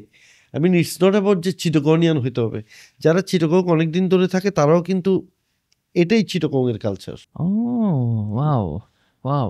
সো আরেকটা আমি মানে এই জিনিসটা মানে অনেক বছর ধরেই হয়ে আসছে, বা আপনি দেখে আসছেন, আপনার বাবা বা আপনার এরকম দেখে আসতেছেন। সো এটা কি শুধু চিটাগাংয়ের মধ্যে হয় নাকি আপনার কাছে মনে হচ্ছে আরো অন্যান্য ডিস্ট্রিক্টে এরকম? এটা আসলে আমাদের ওভারঅল যদি ইফ উই টক অ্যাবাউট আমাদের দেশের মানুষ তো অনেক বেশি ভালো। এখানকার মানুষ অনেক সফট, অনেক ওয়েলকামিং এবং গেস্টকে আপ্যায়ন করে। এখানে আমাদের দেশের সব ডিস্ট্রিক্টেই করে। আমার মনে হচ্ছে সিলেটেও এরকম। আমি সিলেটেও সিমিলার এক্সপিরিয়েন্স পেয়েছি। সো সিলেটও আমার মনে হয়েছিল যে they are very very nice people, এবং অনেক বেশি এন্টারটেইন করে, অনেক বেশি সময় দিয়ে টেবিল ভর্তি খাওয়া, এই জিনিসটা সিলেটেও আমি পেয়েছি। নাইস। মঞ্জু ভাই, একটা জিনিস আমি খেয়াল করছি আপনি তো অনেকগুলো রেস্টুরেন্ট চালাচ্ছেন, সাথে সাথে আপনি রিসেন্টলি দেখছি কন্টেন্টও বানাচ্ছেন, সোশ্যাল মিডিয়ার প্রেজেন্সও আপনার বেশ ভালোই। সো এই যে এইটা আপনার ভাই মাথায় বোধ ঢুকলো কেন? আমরা করতেছি, আমাদের করতেছেন, আপনি আবার ঢুকলেন কেন? আমার মনে হলো যে content is very very important. আচ্ছা, how important do you think it is?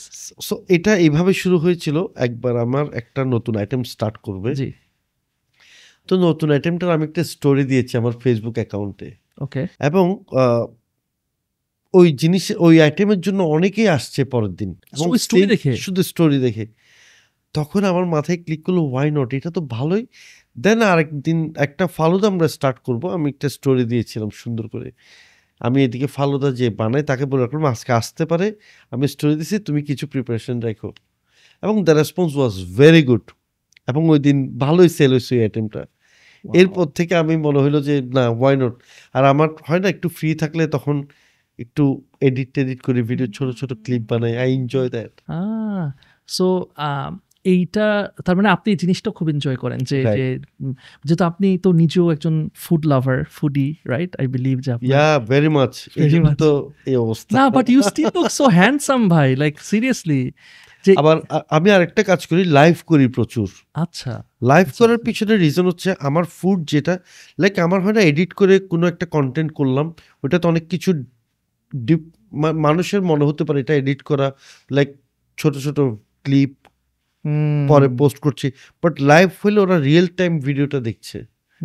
So আমি যেটা করি কানেক্টিভিটিটা বাড়ে, লাইক আমার যারা বারকোড ফ্যান আছে ওদের কোয়েশ্চেনগুলি আনসার করতে পারি, কমিউনিকেট করতে পারি খুব ভালো, এবং ইট হেল্প মি আ লট। অনেক খারাপ টাইমে আমাকে কিন্তু আমার লাইভগুলি কিংবা হয় না দেখা যাচ্ছে সেলস একটু ড্রপ করছে, 2-3টা লাইভ করলাম, সেলসটা তাই পোস্ট নাকি? হচ্ছে, আবার দেখা যায় নতুন একটা আইটেম লঞ্চ করছি। অনেক সময় দেখা যায় yes we have different platform promote করার জন্য, অনেক ইনফ্লুয়েন্সার আছে, অনেক কিছু আছে, বাট হয় না আমরা এমন একটা প্রেশারে থাকি এগুলির সাথে এগুলি মেনটেন করা, কমিউনিকেট করে তুলে আনা ওগুলিও ডিফিকাল্ট। সো অনেক সময় দেখা যায় আমার যেহেতু নিজেরই নেটওয়ার্কটা ভালো, ওয়াই নট। Why not? আপনি এটা নিজে একটা ইনফ্লুয়েন্সার। না ইনফ্লুয়েন্সার না, নিজে মানে influencer। যারা ফুড ভালোবাসে হুম, ওরা কিন্তু সবাই আমার ফ্রেন্ড লিস্টে আছে কিংবা হুম, আমাকে হুম, ফলো করে। So that is a big advantage আমার জন্য। Nice, nice. আচ্ছা ভাইয়া, একটা জিনিস যে আপনারা রেস্টুরেন্ট বিজনেসে আপনারা কি মার্কেটিং করেন বা মার্কেটিংয়ে কিরকম স্পেন্ড করেন? আমরা খুব লাকি, আমাদেরকে অনেক বেশি স্পেন্ড করতে হয় না, তারপর আমরা করি।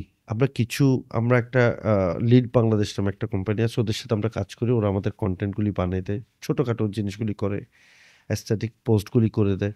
বাট বেসিক্যালি আমাদের সবচেয়ে বড় প্রমোশন হয় আমাদের যারা বারকোড ফ্যান, যারা বারকোডের রেগুলার কাস্টমার, ওদের পোস্ট, ওদের স্টোরি, এটাই কিন্তু আমাদেরকে সবচেয়ে বেশি হেল্প করে। ও, তারা নিজে থেকেই পোস্ট দিচ্ছে? হ্যাঁ, হ্যাঁ, ও, অ্যান্ড এইটাই কারণ ওদের কাছে ভালো লাগতেছে, রাইট, খাবারটা এত স্যাটিসফাইড, রাইট। তখন ওরাই আর কি অ্যাডভোকেটস হয়ে যাচ্ছে আর কি। এক্স্যাক্টলি, দেখা যায় হয় না রেস্টুরেন্ট ভিজিট করলে কেউ একটা ছবি দিচ্ছে, পোস্ট করছে ফ্যামিলির সাথে, সাথে খাওয়ারও ছবি দিচ্ছে।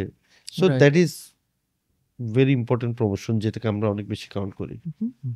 আচ্ছা, একটা জিনিস ভাইয়া, যে আপনার রাজশাহীতে আসতেছেন না কেন? আমার হোম টাউন রাজশাহীতে কবে আসবেন? রাজশাহীতে আমি অনেক বছর আগে একবার গিয়েছিলাম, সো আবার যাওয়ার ইচ্ছা আছে। আমি একটু কনফিউজড রাজশাহীতে আসলে ফুড সিনারিওটা কিরকম, কিংবা ওখানকার আমি- মানুষ কি বাইরে আমি গিয়ে example খাবে দিই। কিনা। আমি এক্সাম্পল দিতে পারি আপনাকে। যে যেমন একটু বলি হুম, চিটাগং কিন্তু একসময় বলেন। মানুষের এই কালচারটা ছিল না হুম, যে বাইরে গিয়ে খাবে।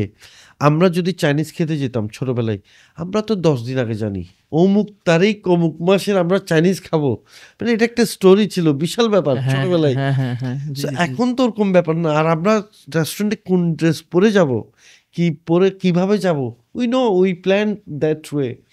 কিন্তু এখন তো কালচারটা চিটাগংয়ের ডিফারেন্ট টোটালি। বাট রাজশাহীর আসলে কি অবস্থা? আমি রাজশাহীর কিছু এক্সাম্পল দিতে পারি আপনাকে, যে রাজশাহীর কি হচ্ছে। রাজশাহীতে রিসেন্টলি কাচ্চি ভাই আসছে, এবং কাচ্চি ভাই খুবই ভালো করছে। এখন কেমন ভালো করছে আমি জানি না। আমি কয়েক মাস আগে গেছিলাম, একজন ছোটো ভাইকে নিয়ে গেছিলাম। তো আমি বসলাম, তো সে আমাকে, ছোটো ভাই স্টুডেন্ট মানুষ, সে আমাকে বলছে যে ভাই আমরা তো আজকে লাকি। আমরা কেন লাকি? বলছে ভাই বসার জায়গা পাইছি আজকে। বলছে অন্য সময় যে লেভেলের ভিড় থাকে আমরা বসার জায়গা পাই না। কারণ কাচ্চি ভাইয়ের হয়েছে কি, ওর তো ব্র্যান্ড অলরেডি স্ট্যাবলিশড। কাচ্চি ভাইয়ের কোনো মানে as a customer I don't have any risk. কারণ নতুন যখন কোনো রেস্টুরেন্ট আসতেছে, মানে বা রেস্টুরেন্ট দিচ্ছে, ইভেন রাজশাহী লোকাল, হয় কি আমি তো চিনি না রেস্টুরেন্টটা, আমি তো ওই রেস্টুরেন্টটা জানি না। সো একটা রিস্ক নিয়ে যাচ্ছি, ভালো লাগছে, আমি খুশি হচ্ছি, আবার যাচ্ছি। ভালো লাগছে না, আমি আর যাব না, 10টা মানুষকে বলে দিও যে ভালো লাগছে না। রাজশাহীতে আনফর্চুনেটলি জিনিসটা আমরা দেখি যে কি, কেন হয় আমি জানি না, অনেক ক্ষেত্রেই রেস্টুরেন্টটা সাস্টেন করতে পারে না বেশি দিন। এটা হইতে পারে যে যারা ফাউন্ডার্স বা ম্যানেজমেন্টে যারা থাকে তারা রাজশাহীতে আর থাকে না, তারা চলে যায়, ওই যে টেক কেয়ারের ব্যাপারটা অনেক সময় মানে কোয়ালিটিটা ড্রপ করে ফেলে। আপনাদের ক্ষেত্রে সুবিধাটা কি, ওই যে বললেন না যে আপনার একটা সর্ট অফ একটা এসওপি আছে, একটা অটোমেশন আছে, আপনারা জানেন ABCDEFG, জি এর পর কি হবে জানি আমি। এক্স্যাক্টলি ওইখানে ঘটনাটা হয়ে গেছে কি, we probably are still figuring out যাচ্ছে কি খায়, কি পছন্দ, মানে পালসটা ধরার চেষ্টা করতেছে লোকাল মানুষরা। Some of them are doing really well, some of them did good, but then তারা ঝরে গেছে। আমরা একটা সময় এমন দেখেছি যে 2015-16 সালে যখন রাজশাহীতে রেস্টুরেন্ট বিজনেসটা শুরু হচ্ছে, সো তখন দেখে গেছে যে এরকম আপনার মতনই একটা ইউনিক রেস্টুরেন্ট আসছে, অ্যান্ড আমরা লাইক ও ফাইনাল একটা ভালো ইন্টেরিয়র ডিজাইন। আগে তো ইন্টেরিয়র ডিজাইন ভাই রেস্টুরেন্ট বলতে আবার ইন্টেরিয়র ডিজাইন কি, কোনো ইন্টেরিয়র ডিজাইন নাই, যেটা দেখা না জানে অনেক স্ন্যাক্স বা যে দোকানগুলো আছে না যে কি আসলো যে কনফেকশনারি আছে অনেক দোকান, তো ওইটা ফার্স্ট ছিল, বাট এরকম they could not sustain, most of the time সাস্টেনই করতে পারে না। বাট বড় বড় ভালো ভালো স্ট্যাবলিশ যেগুলো ব্র্যান্ডস, যারা জানে ওকে আই নো এই প্রবলেমে পড়লে এইটা করবো, কারণ আপনারা তো জানেন, আপনারা তো you faced all this problems, আপনাদের জন্য অ্যাকচুয়ালি ইজিয়ার টু এন্টার, আর আপনাদেরকে তো মানুষ চিনেই, এইটা একটা সুবিধা। এটা একটা বিশাল। সো জাস্ট আস্কিং, রাজশাহীর মানুষ কি বিফ বেশি খায় না মাটন বেশি খায়? Probably beef, Beef. দুটার মধ্যে। আচ্ছা, আই মাইট বি রং, রাজশাহীর মানুষও দেখলে অফেন্ডেড হয় না, মনে হয় বিফ। আমি মাটন তো আমি যদি এই বেসিসে বলি যে ধরেন আমার নিজেদেরও একটা কনভেনশন হল আছে, ওই বেসিসে যদি বলি যে 10টার মধ্যে কয়টা কাচ্চি অর্ডার হয়, আমি ওই বেসিসে বলতে পারবো যে বিফটাই বেশি অর্ডার দেওয়া হয়, আই গেস। ওকে। ও আচ্ছা, ওই যে কাচ্চির জন্য না, কাচ্চি আর মেজবান হাইলা মানে আমাদের তো মেজবান। ও দুইটাই তো, হ্যাঁ রাইট, মানে আমরা হচ্ছে beef based brand, beef based brand. So আপনার প্যারা নাই, we love beef, oh we love beef, মানে উই লাভ বিফ। রাজ্যের মানুষরা ডু কমেন্ট যে আপনারা চান তবে কিনা। আমি নিশ্চিতভাবে তো একটা কথা বলতে পারি আমার এক্সপিরিয়েন্স থেকে, পৃথিবীর অনেক দেশের ব্লগাররা আসছে, বাংলাদেশে যারা আসছে, মার্ক ওয়েন্স, তারপর ফুড রেঞ্জার্স, কয়েকদিন আগে ডিন ব্লগ একজন আসছে। ট্রাস্ট মি, হয় না, আমি as a businessman when I stand up in the restaurant, like look at my customers eating, I exactly know কে কতটুকু স্যাটিসফাইড। 10-এ ও 9, ও 8, I can figure out। আমি ওর মানে হয় না ফেশিয়াল এক্সপ্রেশন প্লাস সব কিছু দেখে ওর body language I know. So যারা ব্লগার আছে, অনেক ব্লগার আছে হয়তো বা কোনো একটা খাওয়া পছন্দ করে নেই, that also I can figure out. কিন্তু মেজবানির মাংস যারাই খেয়েছে, they all loved it.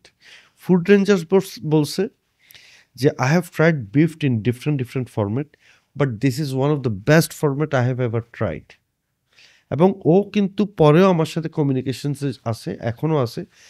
We talk about our mezbani beef. Mark Wiens, ও তো কয়েকদিন আগে ডেইলি স্টারে দেখলাম ও যে বাংলাদেশের যে বিফ মেজবানি নিয়ে আলাদাভাবে বলছে it should be treated as the best food in the world. এই টাইপের কিছু একটা কাছাকাছি একটা কমেন্ট ছিল। So mezban is very powerful if it can be maintain properly. Authentic ওয়েটা যদি মেনটেন করা যায় রান্নাতে, this is amazing, just too good, believe me. So আমার মনে হয় এটা যদি আমরা রাজশাহীতে করে হয়তো বা করতে পারে। হ্যাঁ, আপনারা ডেফিনেটলি ট্রাই করবেন, বিকজ আমি দেখতে পারতেছি যে আগেও আমরা কিন্তু সত্যি কথা বলতে কাচ্চি ভাই আসার আগেও অনেকগুলো ব্র্যান্ডস হয়তো বা লোকাল ব্র্যান্ডস চিন্তা করতেছিল যে আচ্ছা, বিকজ আমরা বুঝতেছিলাম যে কাচ্চির একটা ডিম্যান্ড আছে, বাট কেউ ওই সাহস করে না শুরু করতেছে না যে যাই করি অ্যান্ড দেন কাচ্চি ভাই টুক দ্য রিস্ক, আচ্ছা লেটস ডু ইট। ভাই আপনি জানেন ভাই, যাই মানে প্রথম যখন আসছে তখন ওই যে ম্যাকডোনাল্ডস আসলে বা ওই যে বার্গার কিং আসলে যেরকম হয় না, এক্স্যাক্টলি এরকম হয়েছিল। কাচ্চি ভাই এটা স্পন্সর করতেছেন, আমি জাস্ট বলতেছি দ্য রিয়ালিটি। এবং প্রথম কয়েকদিন এই লেভেলের রাশ ছিল, মানে মানুষ পাগলের মতো ফ্লক করছিল, এবং অনেক বড় বড় ব্র্যান্ডসরা এখন রাজশাহীতে আসতেছে, because Rajshahi is growing very rapidly এবং সোশিও ইকোনমিক্যালি ওয়াইজ খুব ভালো করতেছে আর কি। ভাই আপনার কি কোনো ব্র্যান্ড আপনি মিস করছেন নাকি এগুলোই সব ব্র্যান্ডস আপনি মেনশন করছেন? একটা ব্র্যান্ড মিস করে ফেলছি, বেসিক্যালি এটা আমাদের নতুন ব্র্যান্ড প্লাস এটা রেস্টুরেন্ট না। আচ্ছা, সো ফুড, আমি তো বললাম না ফুডই করলে। সো বারকোড সুইটস একটা আমাদের ব্র্যান্ড আছে, যেখানে আমাদের যে ঐতিহ্যবাহী বেলা বিস্কিট থেকে শুরু করে বিভিন্ন ধরনের যে কুকিজগুলি আছে চিটাগংয়ের, ওইগুলি আমরা বানাই। প্লাস যে ট্র্যাডিশনাল সুইটস, সেই সুইটসের সাথে কিছু আমরা ফিউশন সুইটসও করি। সো বারকোড সুইটস একটা আমাদের ব্র্যান্ড আছে, যেটার মাধ্যমে এখন আমরা একটু premium plus traditional classic sweets সবগুলি করছি আমরা। এটা কতদিন হয়েছে ভাইয়া? এটা অ্যারাউন্ড 2 years ও 2 ইয়ার্স হয়ে গেছে। 2 years বেসিক্যালি এটা কোভিডের আগে হওয়ার কথা ছিল, বাট কোভিড সিচুয়েশনের কারণে আমরা রাইট। আচ্ছা এটা ভাইয়া, চালু আই করতে পারিনি। Want to know something. আপনারা কোভিড সিচুয়েশনে কেমনে হ্যান্ডেল দিছিলেন? আমার মনে হয় পুরো পৃথিবীতে যেসব সেক্টর সবচেয়ে বেশি ডিজাস্টার টাইম গেছে, এর মধ্যে restaurant and hotels, right? So restaurant it was really terrible, এবং আমাদের জন্য খুবই কঠিন ছিল। By the time covid hit করছে, তখন আমাদের around 400 people working for us. So 400 মানুষের স্যালারি দিয়ে যাওয়া, it was very difficult, it was nearly impossible situation. But তাও আমরা স্যালারি দিয়ে গেছি। আমরা চিন্তা করেছিলাম হয়তোবা রেস্টুরেন্ট বিজনেস আজ জীবনে দাঁড়াবে না হয়তোবা, বাট এই মানুষগুলো আমাদের সাথে কাজ করছে, দে ডিজার্ভ স্যালারি। আমরা বন্ধ থাকা অবস্থায়ও স্যালারি দিয়ে গেছি। এরপর যখন কোভিড সিচুয়েশন থেকে বের হলাম, তখন তো আমাদের জন্য it was very very difficult. Bank থেকে সাপোর্ট নিয়েছি আমরা। সো এবং সবচেয়ে বড় ব্যাপার হচ্ছে আমরা ভালো কিছু সাপোর্ট পেয়েছি, যারা আমাদেরকে সাপ্লায়ার ছিল, যারা আমাদেরকে বিভিন্ন ইনগ্রিডিয়েন্টসগুলি সাপোর্ট দেয়, সাপ্লাই দেয়, ওদের থেকে একটা ভালো সাপোর্ট পেয়েছিলাম। সব মিলে it was not easy, it was very very difficult. কিন্তু আমরা তখন কিছু ডিসিশন নিয়েছিলাম কিভাবে চালু করলে রেস্টুরেন্টে মানুষ আসবে। আমরা বারকোড ক্যাফে একটা বিশাল অ্যাডভান্টেজ ছিল আমাদের, আমরা অলওয়েজ হাইজিনিক ইস্যুসগুলি মেনটেন করতাম। যেমন হ্যান্ড স্যানিটাইজার এখন পপুলার, সবাই চিনে, রাইট? বারকোড কিন্তু 2015 সাল থেকে আমরা হ্যান্ড স্যানিটাইজার প্রত্যেকটা টেবিলে থাকতো, কোভিডের আগেই। এবং আমাদের ফুড সবসময় র্যাপ করে আমরা সার্ভ করতাম, চামচগুলি র্যাপ করে সার্ভ করতাম। এমনি হাইজিনিক ইস্যুসগুলিতে আমরা অনেক সেন্সিটিভ ছিলাম। সো বারকোড যখন খুললো কোভিডের পর, কোভিডের আগে থেকে কোভিডের পরে ক্রাউড আরও বেশি ছিল। তখন সবাই সব জায়গায় খেতে যেতে চাইতো না। সবাই চাইতো একটু যেখানে আমি রিলাই করতে পারবো সেসব জায়গাতেই শুধু খাওয়া দাওয়া করবো। So barcode did very well after the Covid, but Covid time it was very very very difficult time. Alright, nice. Alright ভাইয়া, থ্যাংক ইউ সো মাচ আমাদের টু সেন্স পডকাস্টে আসার জন্য। আমার ফ্রেন্ড সাজ্জাদ আনফর্চুনেটলি আজকে থাকতে পারলো না, থাকলে ও খুব এক্সাইটেড হইতো। ওর অ্যাকচুয়ালি রেস্টুরেন্ট বিজনেসে কিছুটা ইনভেস্ট করছিল, একটাতে ফিল মারছে। ঠিক আছে, কারণ ওভাবে অপারেশনস ইনভলভ ছিল না। অফকোর্স কিছু যেগুলো আমরা ডিসকাস করলাম যে কেন একটা বিজনেসই করে। But anyways we all learn from our failures. So thank you so much ভাইয়া। মঞ্জু ভাই, আপনি আপনার দাওয়াত থাকলে আপনি রাজশাহীতে আসেন এবং প্লিজ আপনার ব্র্যান্ডসগুলো সবগুলো স্ট্যাবলিশ করেন রাজশাহীতে। ইনশাল্লাহ রাজশাহী যাব। If I find it feasible, definitely রাজশাহীতে ব্রাঞ্চ ওপেন করবো, and you are also invited to Chittagong. Thank you ভাইয়া, thank you. Thank you very much, ভাইয়া। Alright, so thank you so much for watching today's episode. দেখা হবে next এপিসোডে। Till then take care. আসসালামু আলাইকুম।